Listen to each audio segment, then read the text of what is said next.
साथियों, अगर आप चाहते हैं कि आपकी धान अच्छी हो, धान के कल्लों की संख्या बढ़े, धान की फुटाव अच्छी हो, धान की पैदावार अच्छी हो, तो उसके लिए जो सबसे ज़रूरी काम होता है वो होता है खेत की तैयारी। खेत की तैयारी करते समय आपने खेत की जुताई अच्छे से की है, मिचाई अच्छे से की है, तो आपका समझ लो आधा काम हो जाता है साथियों। अगर आपने खेत की अच्छे से तैयारी की है और तैयारी करते समय, खेत की तैयारी के समय पे आपने खाद खेत में अच्छे से डाल दिया, तो आपका 60% काम हो जाता है साथियों।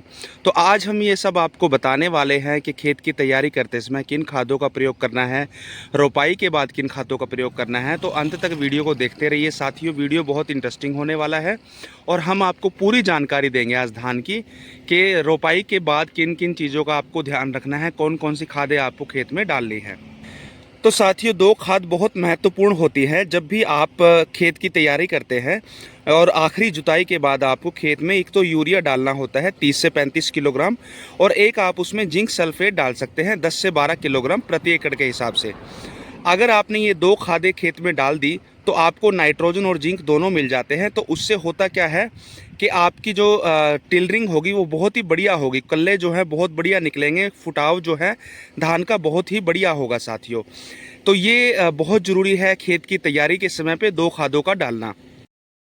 उसके बाद साथियों हम बात कर लेते हैं धान की रोपाई के बाद। रोपाई के बाद आपको कौन कौन सी खादें खेत में डालनी है।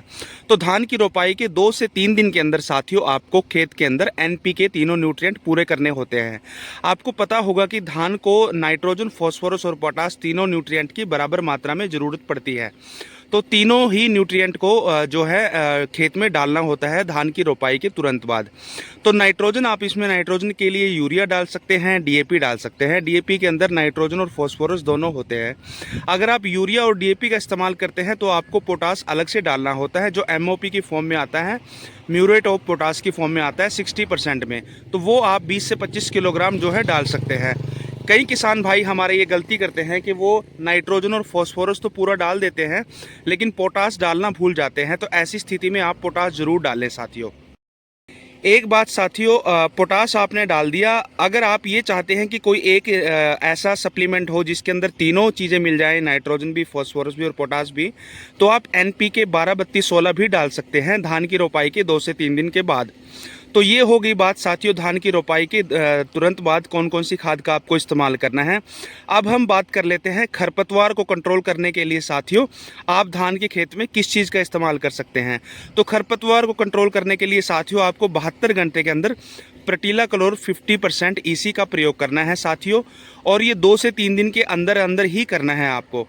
क्योंकि अगर आप 2 से 3 दिन के बाद इसमें करेंगे, प्रटीला क्लोर का छिड़काव करेंगे, तो उसकी जो क्षमता है वो कम हो जाती है साथियों।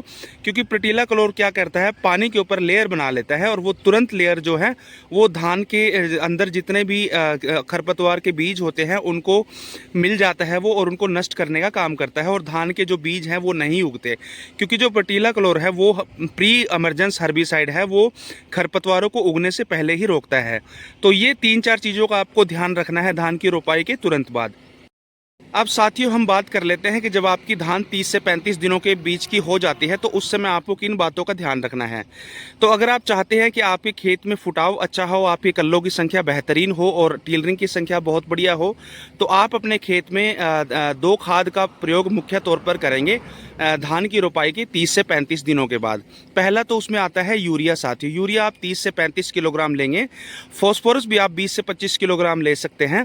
और तीसरा जो है उसमें आप जिंक सल्फेट जरूर डालेंगे। अगर बहुत सारे साथी हमारे क्या करते हैं कि धान की रोपाई के समय पे जिंक सल्फेट नहीं डाल पाते, तो ऐसी सूरत में जिंक सल्फेट जो है वो धान की रोपाई के 20 से 30 दिन के बाद या 35 दिन के बाद भी डाला जा सकता है।